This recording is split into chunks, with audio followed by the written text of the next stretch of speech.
الحمدللہ رب العالمین والصلاة والسلام علی حبیبہ محمد وآلہ وصحبہ اجمعین اما بعد فاعوذ باللہ من الشیطان الرجیم بسم اللہ الرحمن الرحیم فی آیات بینات مقام ابراہیم ومن دخلوا کان آمنا وللہ علی الناس حج البیت من استطاع الیہ سبیلا ومن کفر فإن اللہ غنی عن العالمین اللهم سبحانك لا علم لنا إلا ما علمتنا إنك أنت العليم الحكيم مولاي صل وسلم دائما أبدا على حبيبك من زانت به البصر معزز سامعین کرام السلام علیکم ورحمۃ اللہ وبرکاتہ۔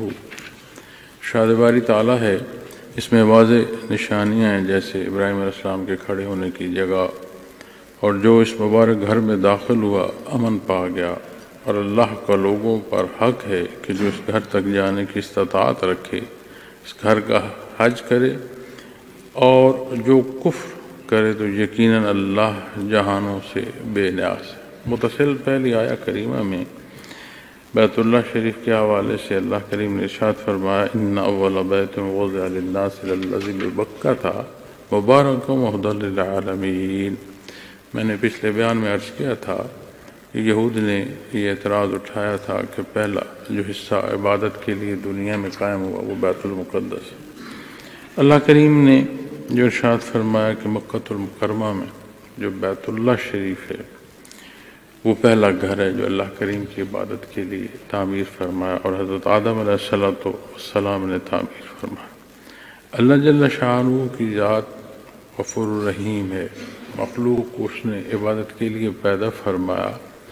جہاں اللہ جل شانہ نے وہ صفات جو عبادت کے لیے انسان کے لیے اس کے وجودی طور پر اور اس کے شعور میں حصے درکار تھے وہ اسے عطا فرمائے، وہاں اسے ظاہری طور پر بھی رب العالمین نے وہ مقام، وہ حصے، وہ عبادات، بنیاد ایمانیات جو ہیں وہاں سے عبادات تک کے پہلو سارے جو ہیں اسے عطا فرمائے۔ پھر انسانی زندگی ایسی نہیں ہے کہ اس نے عقیدہ اختیار کیا اور عبادت کی اور زندگی یا معمولات تمام ہوئے، اس کے ساتھ بے شمار عوارضات اللہ کریم نے مقرر فرمائے۔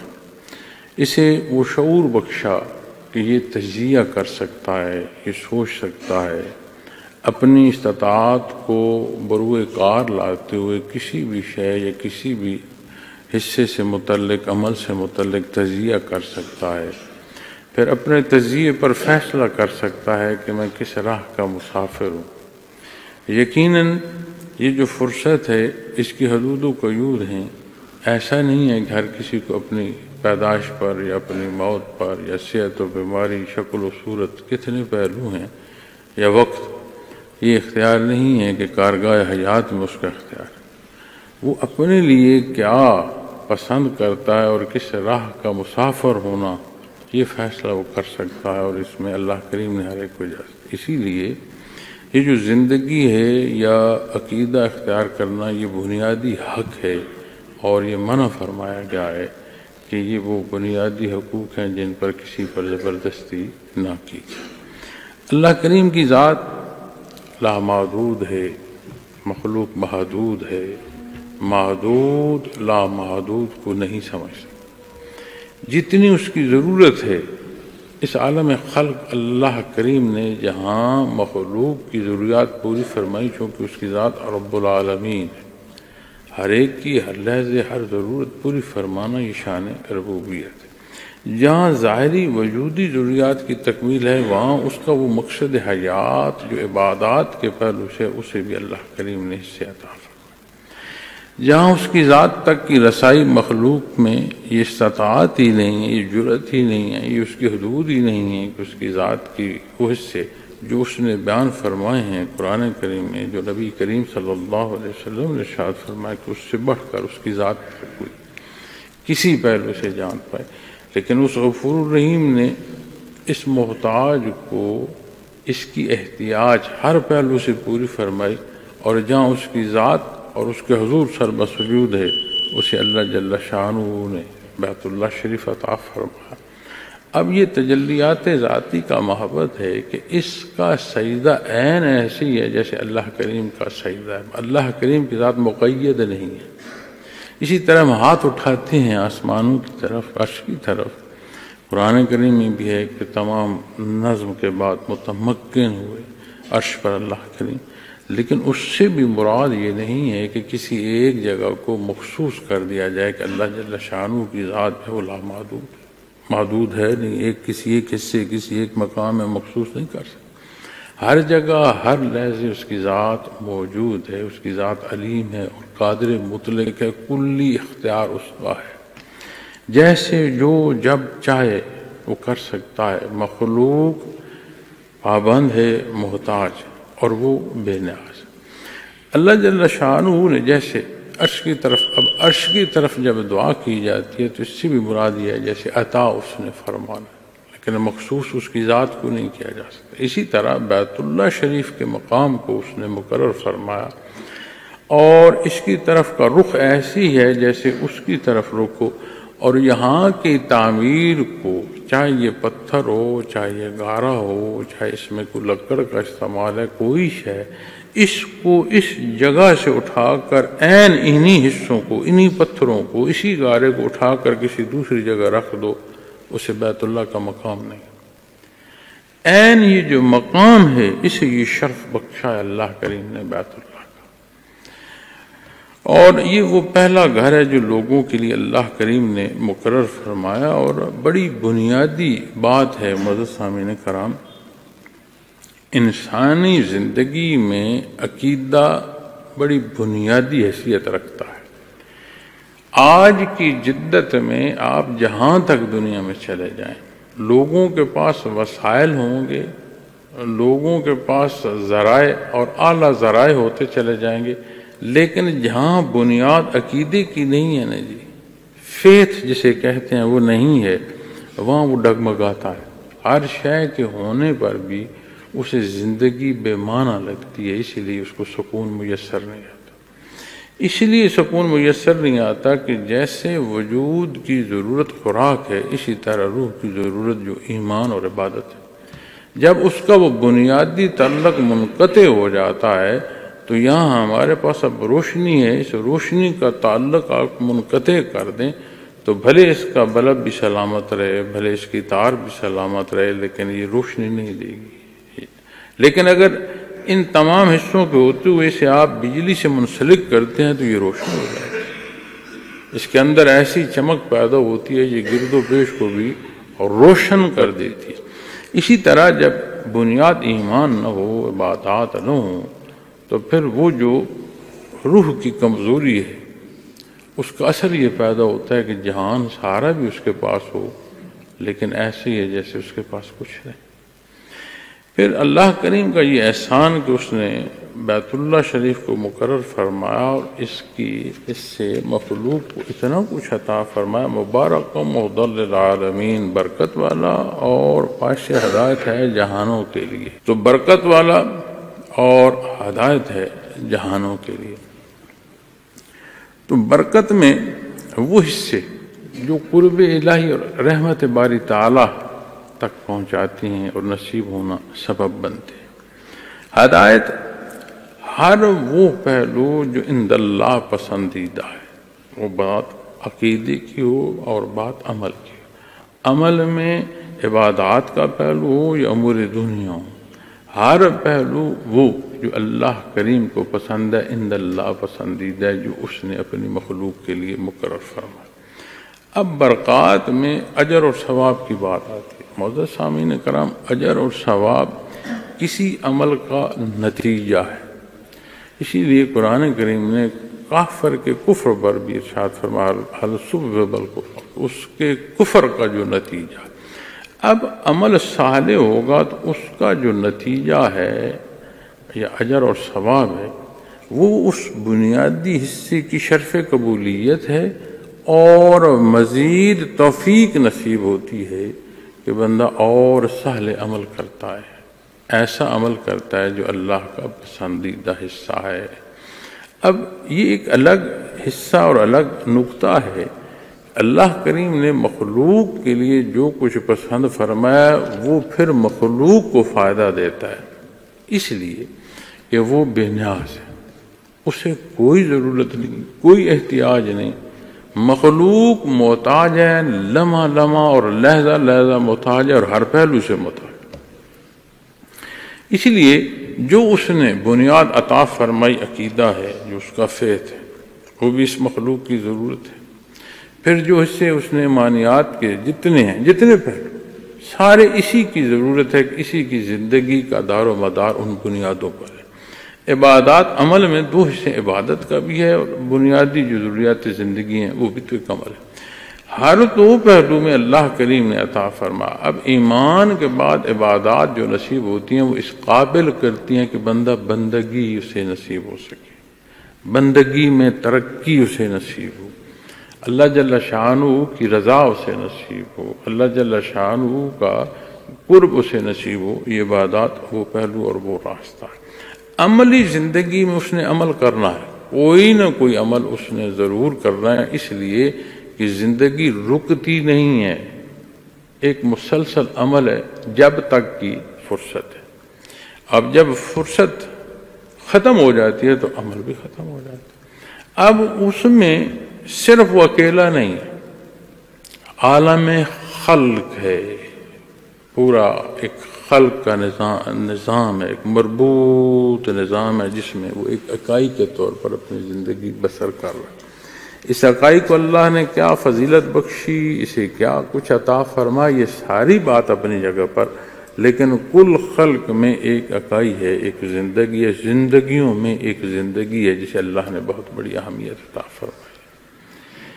اس پر اللہ کریم کے احسانات بہت عظیم احسانات، لیکن اس نے اپنی زندگی اور عمل جو ہے اسے گزارنا ہے۔ اللہ کریم اسے اس کی زندگی کے ہر عمل کی رہنمائی عطا فرماتے۔ اب جو اس بنیاد ایمان سے لے کر عمل تک زندگی ویسے بسر کرتا ہے جیسے اللہ کریم نے اس کے لیے پسند فرمائی ہے، سہولت اسے میسر آتی ہے، اجر اور ثواب اسے نصیب ہوتا ہے، اور ما بعد الحیات جہاں ابدی حیات ہے یعنی آخرت کی جب بات آتی ہے تو اس آخرت کی زندگی میں اسے اللہ کریم کامیاب زندگی عطا فرماتے ہیں۔ فوز عظیم، ایسی بڑی کامیابی کہ جس کا اندازہ نہیں کیا جا سکتا کہ کتنی بڑی کامیابی ہے۔ تو وہاں جہاں اس نے ہمیشہ رہنا ہے اسے اللہ کریم وہ زندگی عطا فرماتے ہیں جس میں کوئی حسرت نہیں ہے، کوئی ایسی بات جو اسے پسند ہے اور اسے میسر نہ آئے۔ اور دنیا کی زندگی میں جس کے پاس بادشاہی ہے اس کا سینہ کھول کر دیکھے تو حسرتوں سے بھرا ہوتا ہے۔ ظاہری بڑی حیثیت ہے، بڑی طاقت ہے، لیکن اس کا دل کھولو پھپولوں سے بھرا ہے، بے شمار حسرتیں لیے وہ بھی بیٹھا ہے، ایک جھگی میں بیٹھے ہیں اس کی حسرتیں دیکھ لو، ایک وہ بادشاہ کی حیثیت میں محلات میں بیٹھا لیکن اس کی زندگی بھی حسرت زدہ ہے۔ یہ دنیا ہے، اس کے اصول اور ضابطے ہیں، لیکن جسے اللہ نے جو حکم فرمایا اس کے مطابق جو اسے اجازت ہے اسے بروئے کار لاتے اختیار کرتا ہے تو حال بدل جاتا ہے۔ اور مکہ المکرمہ بیت اللہ شریف بھی بیان فرمایا، اور پہلا گھر جو بیت فرمایا گھر مخلوق بے بکہ تھا مکہ میں، کہ کوئی غلط فہمی میں نہ رہے، مالک ہے نا، مخلوق اس نے پیدا فرمایا، اس کی ایک ایک کیفیت سے وہ واقف ہے، اس نے اسے حصے عطا فرمایا۔ تو وہ شہادت کہ یہ وہ پہلا گھر ہے جو مخلوق کے لیے ہدایت اور رحمت ہے، جو مکہ المکرمہ میں نے اپنے پچھلے بیان میں بیت اللہ شریف کی تعمیر کے حوالے سے بھی کچھ گزارشات پیش کی تھیں، تاریخی حصوں میں عرض کی تھیں، برکات بھی بے شمار ہیں۔ اب مختلف روایات میں مختلف پہلو ملتے ہیں۔ حضرت انس رضی اللہ تعالیٰ کی روایت ابن ماجہ سے ملتی ہے کہ نبی کریم صلی اللہ علیہ وسلم نے فرمایا کہ اگر کوئی نماز اپنے گھر میں پڑھتا ہے تو اس کی نماز ایک نماز ہوئی، اپنے محلے کی نماز میں جا کر مسجد میں نماز ادا کرتا ہے تو اس کی نماز 1 سے 25 ہو گئی۔ یہی اس کو جامع میں جا کر نصیب ہوتی ہے، آبادی کی جامع مسجد میں، تو فرمایا 500 نماز جتنا اس کو اجر اور ثواب نصیب ہوتا ہے۔ یہی حصہ اسے بیت المقدس میں نصیب عبادت کا ہوتا ہے، تو 1000 نماز آپ صلی اللہ علیہ وسلم نے فرمائی۔ پھر فرمایا مدینہ منورہ میں جو حرم ہے وہاں جو اسے شرف نصیب کو نماز کا 50,000 نماز کے برابر۔ پھر بیت اللہ شریف میں جب وہ پہنچتا ہے اور نماز ادا کرتا ہے تو نماز ایک ادا کرتا ہے، لیکن اسے عمل جو ہے 1,00,000 نماز کا جو ہے نصیب ہوتا ہے۔ اب کتنی برکات ہیں اللہ کریم نے مخلوق کے لیے رکھی ہیں۔ یہاں جو نقطہ ہے یا جو بنیاد ہے، جو کچھ فرمایا گیا ہے ظاہری اور باطنی طور پر اس کے مطابق بندہ قائم رہے، اپنی تئیں پوری کوشش کرتا رہے، اللہ کریم سے استقامت مانگتا رہے، اپنی کمزوری اور کم مائگی کا جو احساس ہے یہ غالب رہے۔ باقی مالک ہے جہان کا، ہر شے اس نے عطا فرمائی، نور ایمان اس نے عطا فرما، جو بھی کمی بیشی ہے وہ ہماری طرف سے ہے، لیکن جو حصے عطا فرمائے ہیں اچھائی کے سارے اس کی عطا ہے۔ جس نے اتنا کچھ عطا فرمایا، جس کی شان ربوبیت سے کل مخلوق مستفید ہو رہی ہے، اس سے وہ توقع اور بھلائی کی، اس حق پر قائم رہنے کی، خاتمہ بالایمان ہونے کی، یہ برکات جو اللہ کریم نے بیت اللہ شریف کو عطا فرمائی، حد حرم کی تو برکات ہیں ہی ہیں، لیکن آپ غور فرمائیں کہ اسی زمین پر بیت اللہ شریف ہے، وہی فضائیں، وہی ہوائیں جو حرم سے ٹکراتی ہوئی گزرتی ہیں دنیا میں پھیل رہی ہیں، اور فرمایا قرآن کریم کہ جب وقت ہو تو رخ عین بیت اللہ شریف کی طرف کر لیا جائے۔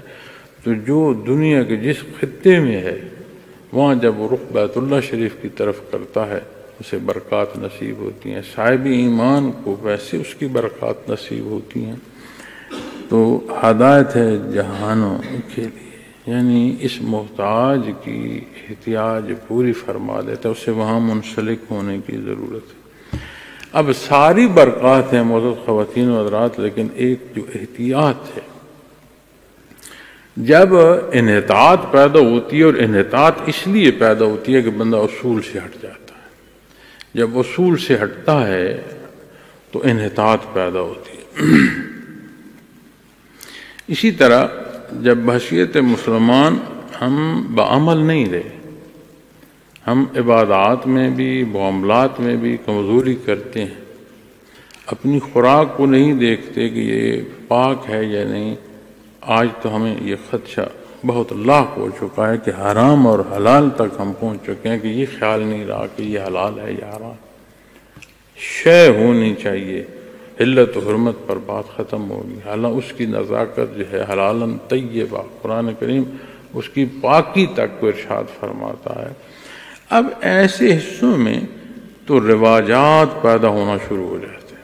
آپ نے اہل کتاب سے متعلق قرآن کریم میں کتنے حصے تلاوت کیے ہیں کہ جو کچھ حق ہے اسے چھوڑ کر وہ خواہشات نفس کی پیروی میں لگے، تو جب رواجات کو داخل کیا تو وہ حب جو عبادت کی ہے اسے تقویت جھوٹ سے دیتے رہے، اور آگ سے آگ بجھتی نہیں ہے، بڑھتی ہے۔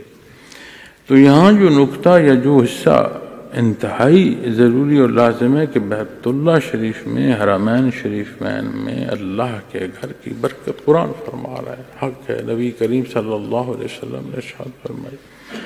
اب وہاں کی حاضری اور جانا، اس سے اگر ہم رواجن لے لیں گے کہ جو پہنچا، بات جو پہنچے کی نہیں ہے، بات ساتھ ایمان اور صدق کی ہے، وگرنہ تو ایسے لوگ بھی رہے جو بہت بڑے بدبخت ہوئے ہیں جن کی زندگی بیت اللہ کے سائے میں بسر، بیت اللہ شریف میں جانا، اندر داخل ہونا، واپس آنا، کسی کو داخل ہونے دینا نہ ہونے دینا۔ ابو جہل کا اختیار نہیں تھا تو کیا تھا؟ تو رہا بیت اللہ میں، کیا وہ حرم میں نہیں تھا؟ لیکن وہ اصول اور ضابطہ جو اللہ نے دیا اس کے مطابق ہے، رواج میں۔ تو جب وہاں تک کی بات آتی ہے تو وہاں کی جو حرمت ہے، وہاں کا جو لحاظ ہے، ساری عبادات، کیوں؟ اس لیے کہ اللہ کی عبادت ہے، اس سے مخلوق توقع رکھ رہی ہے، رب کائنات سے، اللہ جل شانہ کی ذات سے اس کی نزاکت کو بھی سمجھنا۔ تو وہاں جب ہم جاتے ہیں حرمین شریفین میں، جو ہمارا انداز، عبادت کا انداز، آگے پیچھے ہٹنے جانے کا انداز، یہ جو ہم مسجد میں خیریت پوچھتے ہیں نا دوسرے سے کہ ہاں بتائیں آپ کی طبیعت کیسی ہے، آپ اسے فقہ سے دیکھیے گا، آپ حیران ہو جائیں گے کہ یہ منع ہے۔ کیوں؟ یہ ذاتی جو گفتگو ہے، ذاتی حصے کی گفتگو خانہ خدا میں نہیں، وہ عبادت کے لیے جگہ ہے۔ ہم بیٹھ کر جو ایک دوسرے کے حالات اور خیالات پوچھ رہے ہوتے ہیں، دین منع فرماتا ہے، یہ مسجد کی حرمت کے خلاف چلی جاتی ہے۔ تو جب وہاں حرمین شریفین کی بات آتی ہے تو معزز خواتین و حضرات، پھر اس کی حرمت کیا ہے؟ تو سارا اللہ کا گھر ہے، اللہ کے حکم کے مطابق ان چیزوں پر عمل ہے۔ تو جب ہدایت کی بات آئے گی تو یہ وہ تعلق ہے جو بندگی کا ہے، جو زندگی کے ہر پہلو کو ایسی خوبصورتی عطا فرمائے گا کہ ظاہر اور باطن وہ درست ہو۔ ہمیں رواجات نہیں، ہمیں عبادت کی ضرورت۔ اور جب ہم عبادت کو رواجات میں لے جاتے ہیں تو پھر یہی حال ہوتا ہے جو آج اسلامی معاشرہ، اب نام تو اسلامی معاشرہ ہے لیکن اسلام میں رواجات کے داخل حالات یہ ہیں جن میں سے ہم گزر رہے ہیں۔ فی آیات بینات مقام ابراہیم، اس میں واضح نشانیاں ہیں جیسے ابراہیم علیہ السلام کے کھڑے ہونے کی جگہ۔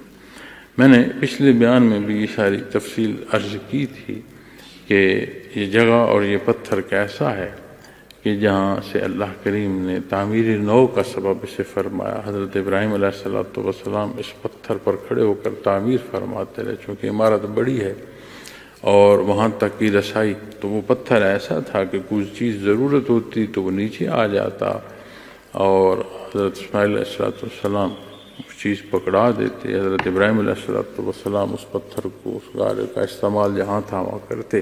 جتنی بلندی کی ضرورت ہوتی، جتنا گرد جانے کی ضرورت ہوتی، وہ پتھر گردا گردا، اور اللہ نے اسے بھی محفوظ رکھا۔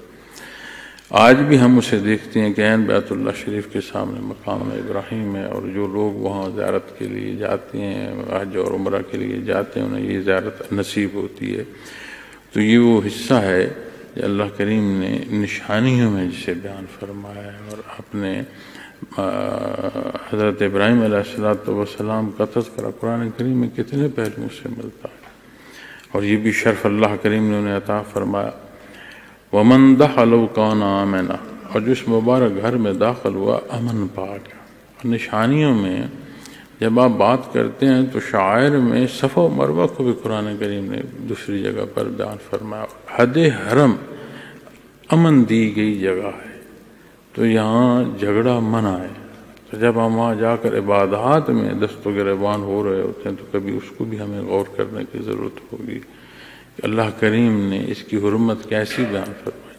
مفسرین کرام، یہ آج تو آبادی اتنی زیادہ ہوگی ہے کہ حد حرم میں آپ کو غیر آباد جگہ شاید ہی کہیں کو نظر آئے، جو ظاہری طور پر غیر آباد ہے وہاں بھی اتنے کے لوگ پھر رہے ہوتے ہیں کہ جنگلی حیات نہیں ہے۔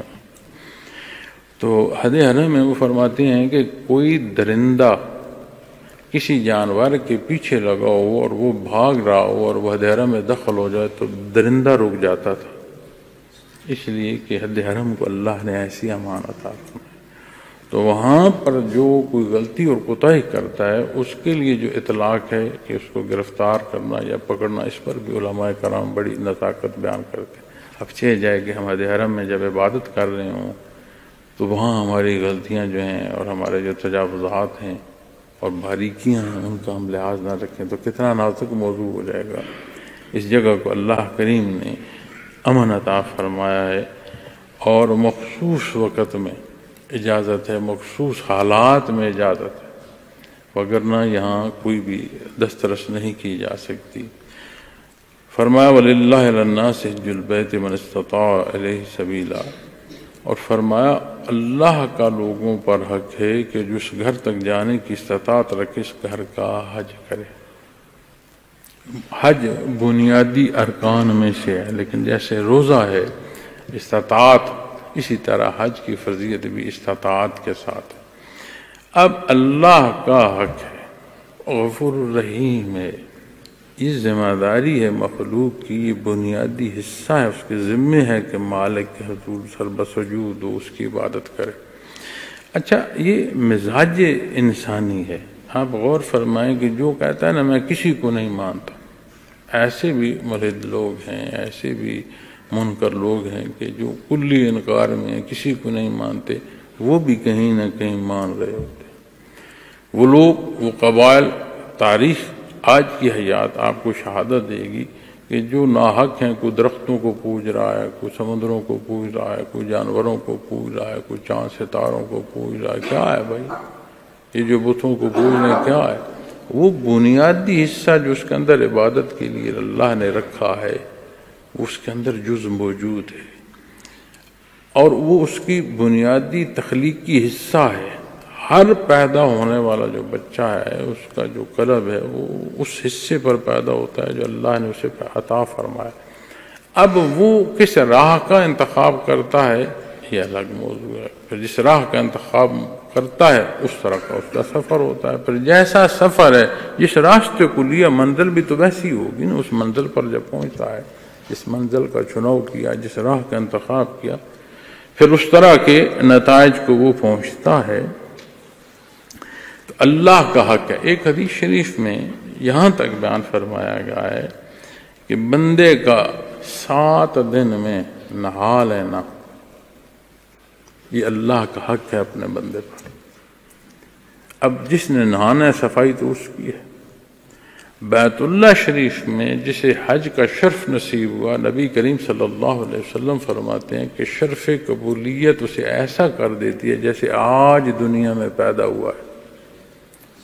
اس طرح اس کی کمزوریاں اور غلطیاں جو ہیں وہ مٹ جاتی ہیں، دھل جاتی ہیں، کہ جیسے آج یعنی بچہ جو پیدا ہوتا ہے وہ معصوم، اس طرح اس کو اللہ کریم معافی عطا فرماتے ہیں جیسے دنیا میں آج پیدا ہوا۔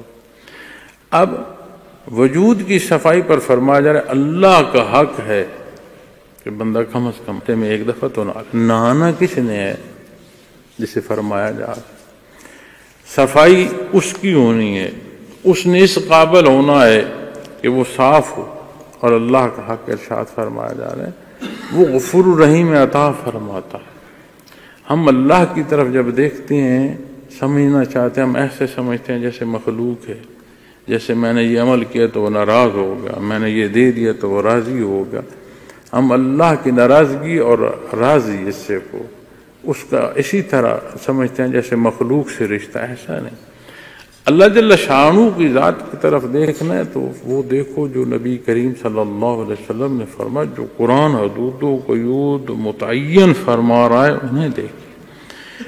تو جب بات آتی ہے حق کی تو اللہ محتاج نہیں ہے، اسی لیے کہ اگلا حصہ جو فرمایا جائے وَمَنْ كَفَرَ فَإِنَّ اللَّهَ غَنِيٌّ عَنِ الْعَالَمِينَ، اور جو کفر کرے یعنی انکار کرے تو نا یقیناً اللہ جہانوں سے بے نیاز ہیں، تیرے ایک سجدے کی نہیں، وہ تو پورا جو جہان ہے ان سے بے نیاز ہے، وہ تو محتاج ہے نہیں۔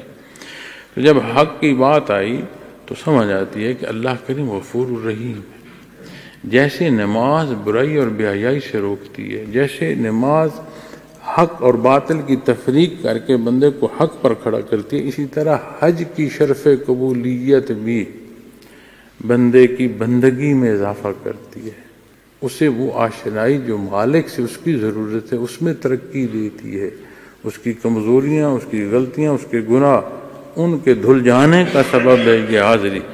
لیکن جب ہم دیکھتے ہیں اپنے مزاج اور انداز یا اس کمزور پہلو کو جس کا میں تھوڑی دیر پہلے ذکر کر رہا تھا، تو ایسا بھی دیکھا گیا ہے کہ لوگ پیسے مانگ کر اکٹھا کر رہے ہوتے ہیں چندہ کر کے کہ میں نے حج پر جانا، تم پر فرض ہی نہیں ہے۔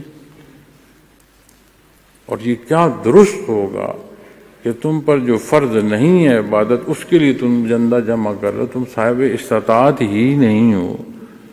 اسی طرح روزے کی بات آتی ہے، اگر کسی کی زندگی کو خطرہ ہے اور وہ روزہ رکھ رہا ہے تو کیا بیمار کو رخصت نہیں ہے؟ تو جو اللہ نے حکم دیا عمل کرنے کا، تو جو رخصت دی ہے وہ کس نے دی؟ اس کی مثال ایسے ہوگی جیسے فجر کی 2 رکعتیں فرض کی، بندہ کہ میں تو طاقت میں بھی ہوں، فارغ بھی ہوں، موقع بھی ہے، میں 4 پڑھ لیتا ہوں، تو کیا 4 فرض فجر کی ادائیگی نماز ادا ہو؟ کس معنوں میں چلی؟ اسی طرح جب حج کی بات آتی ہے، عمرہ کی بات آتی ہے، تو جو حصے بیان فرمائے گئے ہیں ان کو ضرور دیکھنا چاہیے۔ جہاں وہاں جا کر نزاکت دیکھنی ہے، وہاں جانے کا جو حکم ہے اس کے بھی پہلو جو دیکھنا ہے، اس لیے کہ اللہ کریم نے جس نے حکم دیا ہے اسی نے رخصت بھی عطا فرمائی ہے۔ تو اللہ کا لوگوں پر حق ہے کہ جو اس گھر تک جانے کی استطاعت رکھے اس گھر کا حج کرے۔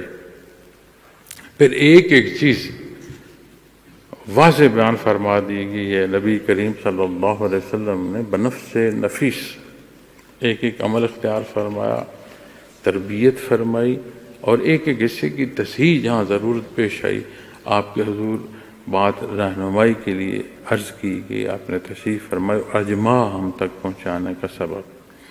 عین اسی طرح عمل ہوگا جیسے قرآن و سنت بیان فرما رہے ہیں، وگرنہ میں نے عرض کیا کہ عین بیت اللہ کے پتھر اٹھا کر دوسری جگہ پر رکھ دو، اس کا سجدہ نہیں ہو سکتا، وہ بیت اللہ کے معنوں میں ہی نہیں داخل ہو، حالانکہ وہی پتھر ہیں، وہی جگہ، اس جگہ جہاں حکم فرمایا گیا۔ اس لیے پھر جب ہم وہاں جائیں تو وہ اصول اور ضابطے جو اللہ کے حبیب صلی اللہ علیہ وسلم نے فرمائے ان کے مطابق ہی عبادت ہو۔ تو اس گھر کا حج کرے۔ وَمَنْ كَفَرَ فَإِنَّ اللَّهَ غَنِيٌّ عَنِ الْعَالَمِينَ، اور جو کفر کرے، انکار کرے، تو یقیناً اللہ جہانوں سے بے نیاز ہے۔ اب جب بات جہانوں کی آئے گی اس میں سے آپ اپنی اس دنیا کو صرف لے لو، کل جو عالمین ہیں ان کو چھوڑ دو۔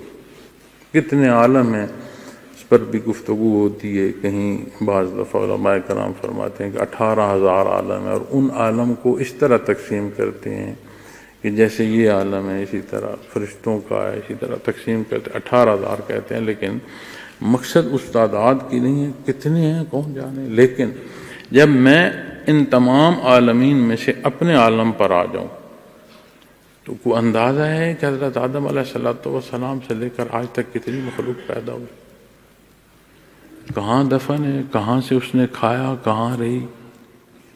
آج اس وقت تمام شمار کے باوجود کوئی حتمی بات کہہ سکتا ہے کہ اس وقت دنیا میں انسان کتنے؟ کوئی یہ کہہ سکتا ہے کہ قیامت تک ہمارے بعد کتنی مخلوق آئے گی؟